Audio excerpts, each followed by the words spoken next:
Greetings friends and fellow aliens, and thank you for tuning into this video. My name is David, I am an author, I do YouTube stuff, I'm all over the place, I've got something going on at all times, but mostly I really enjoy talking about writing and talking to my fellow creatives about mindset stuff, about writing stuff, and about trying to just be better than we were the day before. And that's why I'm here, because I want to have a conversation with you about criticism, receiving it, taking it to heart, and how to handle criticism if you are one of those highly sensitive people that tends to have a difficult time when somebody says something slightly negative about you or what you do. I've got 3 points to talk to you about in terms of receiving criticism and how to handle it and get past it so it's not the kind of thing that has you shutting down or feeling like you need to stop doing things that you enjoy doing for yourself. And so criticism is one of those things. It's that critique from an outside source that can really just kind of destroy your mood, destroy your productivity, or anything that you really have going on that you are invested in. Sometimes, when we're sensitive like this, that criticism feels like a personal attack. And the first thing I want you to just drop is the idea that that is a personal attack or coming from a personal way that is actually accurate and truthful. Because there's a lot more to receiving a critique and how to handle it than just saying, this person doesn't like me, I'm terrible, I just can't live happily anymore. That's not reality. Don't think that way. Now listen, I've been subject to a lot of criticism online and in terms of my writing and everything else. YouTube is a great place to practice receiving criticism. Upload a video, get it in front of a few people, and before you know it, somebody's going to come by telling you that you're an idiot or a moron, or you're not who you say you are, or you're not authentic, or that you're irritating, or that you talk too fast, or they don't like the way you edit your videos. These are all things that I've heard, by the way, so I'm just throwing everything out from experience. And you have to understand, like, the first thing is just let's put these in their proper place. If somebody's just being a drive-by asshole, you can immediately forget them and be totally okay with it. Everything's fine because they're just a drive-by asshole. Trolls exist. And I'm talking about criticism not so much in terms of the trolls, but in terms of receiving them in a more direct way over something you've created or produced. Trolls are a fact of life, right? They're going to be out there. People are going to say negative things. It's the internet. It's anonymity and a keyboard. Usually I receive those kinds of comments from people that don't have a username that has an actual name. They don't have a channel. They don't have anything where they identify themselves personally. They just want to come by and just kind of like pee in the cornflakes in the morning. You know what I mean? Like, just out to ruin somebody's day because they're just a negative, terrible human being. Okay, fine. When somebody says something and that's the case, you just put that in the garbage because that's where those people belong. Super easy, right? So those you have permission to completely forget about, right? Get rid of them because they don't matter. They shouldn't affect you. And these are just, again, they're drive-by assholes. Let's just forget about those automatically. When you start receiving a critique towards something that you have created, whether it's, for my fellow authors and writers, something that you've written, that you've published, that you've put out there. And believe me, I know how difficult it is to do that and how nerve-wracking it can be to share your words because you work very hard on them. So when you receive a critique on those, or a piece of art, or a piece of music, or anything in the creative realm, you pour your heart into that. And those critiques can cut. That's when it can start to drag you down. And I do not want you to be dragged down. I want you to spread your wings and fly, people. So when receiving a critique like that on something that you've created or produced, personally, professionally, relationship-wise, or anything, the first thing I want you to ask yourself is, does this critique help me in any way? This is the first decision you have to make when receiving a comment that feels like it cuts you a little bit. And look, I get it. A lot of us are HSPs, right? Highly sensitive people. We're very empathic. And so critiques can really feel like the end of something. It can ruin your day, can ruin your week. I've received ones that have wrecked me for days and days and days on end until I had the right perspective and mindset to just kind of get past all of that. And this question is the first one that you need to ask yourself. Does this critique help me or not? If it can help you, then you take it. You drop the delivery method, because people can deliver critiques in terrible ways. You drop the delivery method and you figure out what to do with that to assist you moving forward to your goals and your end, because your life is yours and you want to make sure that you are moving forward. Critiques can have honesty in them, but they can be delivered in an awful way. We all know somebody who is just really brusque, who speaks their mind, says it the way they think it, and perhaps is not quite delicate in the way they deliver their own opinion or commentary towards you. That's okay. Strip the delivery method out of it, right? When you receive a letter, whether you get it by carrier pigeon, by raven, by horseback, or by somebody shooting it at your face with a bazooka, it's a letter that you received. So forget about how you got it. You have it now. Use it as a tool. Does this critique help me? I've received criticism for some of my writing, especially when it's rough draft writing, which I come to expect anymore, where it's like, all right, look, you wrote a bunch of passages that were really, really long. You explained a lot. There's not a lot of dialogue, not a lot of action. We're all guilty of exposition dumps as writers from time to time. I am no different. When I'm writing a rough draft, I'm trying to get all of my thoughts down. So that happens. And I don't have it quite cleaned up by the first or second edit. It takes me more to take it, pull it out, take it apart, get the pacing right, which I work very, very hard at, and put it in its proper place. So that's a critique that I receive that I'm like, all right, that will help me. In this section, they're not wrong. It's a long period of exposition, right? So I need to work around that. How do I make it better? How do I get better? And how do I avoid doing that in the future? In that case, I've made the decision. This critique will help me. I'm going to take it, internalize, fix it, make myself better, and I'm not going to receive that critique as much anymore, because now I know what I'm doing. I've gathered some experience, and I've used that critique as a tool to help me, because I stripped away how it was delivered, and I focused on how I can improve from it. Because really, that's all that matters. I'm not trying to make one person happy. I'm trying to grow. I'm trying to get better. And then create a work that people love. Speaking of a work that people love, let me take this moment to say that this video is sponsored by my book.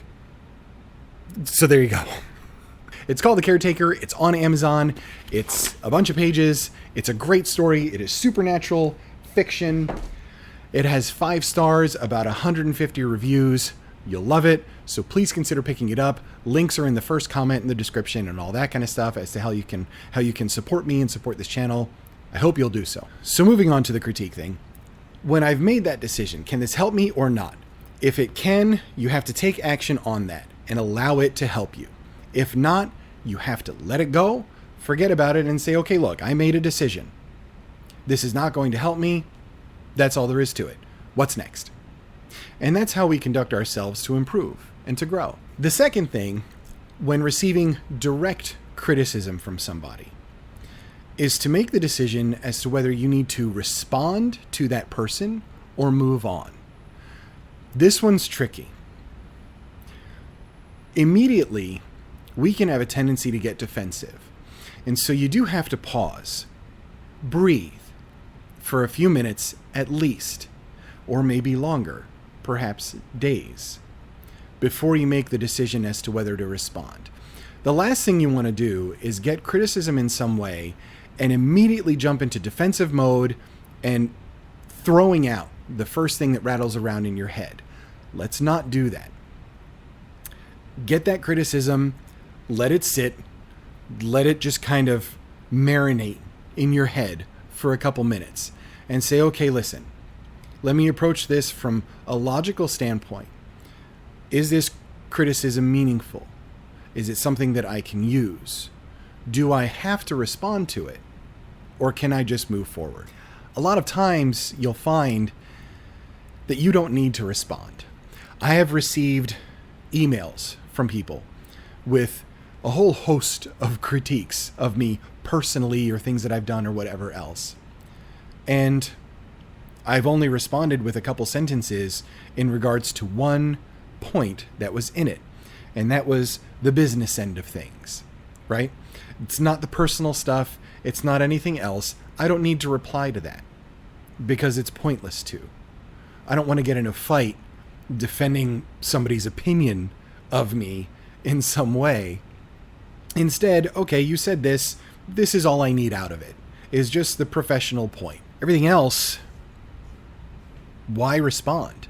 Why get into some kind of back and forth and give somebody more opportunities to just keep criticizing you over something when you can just be like, you know what? I'm just going to ignore that. I'm going to approach the point that I need to approach and sign off on the email, hit send, goodbye. I only wrote 2 sentences. I'm not giving you anything more. You obviously have enough ammo in your head that you need to comment on me or have an opinion of me that you want to share, so you can keep that. And I don't need to give you any more of that. This whole respond or move on thing is really tricky, and it's something that you do have to practice.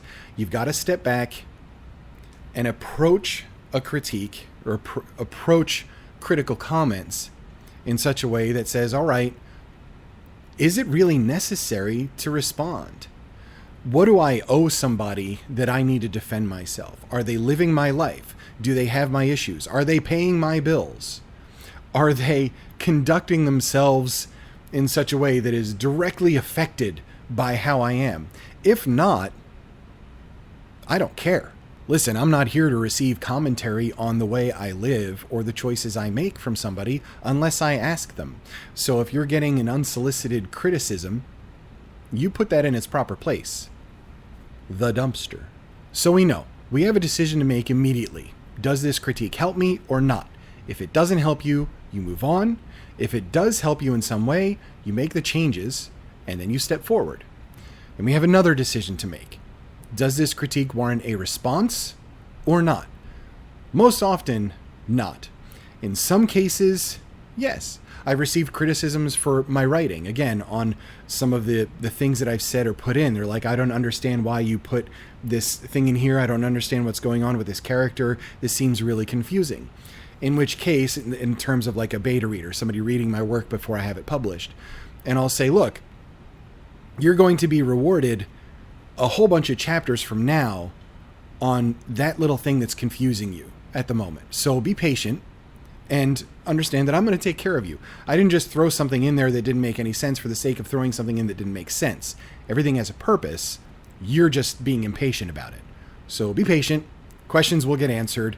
Everything's going to be fine. That's the kind of response that I would give to somebody being critical of something in my work that I've put there intentionally. The last point I had, point number 3, is to keep in mind where this criticism is coming from. Oftentimes, people are critical because they are hurt. They're critical because they are insecure. They're critical because they're cowards. So any one of those things could be the case. And it's not about you. It's almost never about you. And it's more about that person's mood, what they're feeling, and their own traumas and bullshit that they're dealing with that they are projecting on to you. Somebody doing a drive-by saying your writing sucks and whatever else, that's not about me, that's about them.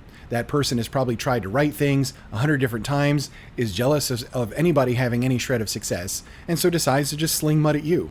Your insecurities and your inability to be a decent human being, get past them, look in the mirror, reflect on yourself and how you conduct yourself to be kinder, that's not my problem. That's your problem. So your critiques have no weight. And what you say doesn't matter. I have things that I want to accomplish and that I want to do. My dreams are my dreams. My goals are my goals. And so I want to shape anything that I receive as feedback in terms of helping me grow and helping to that end.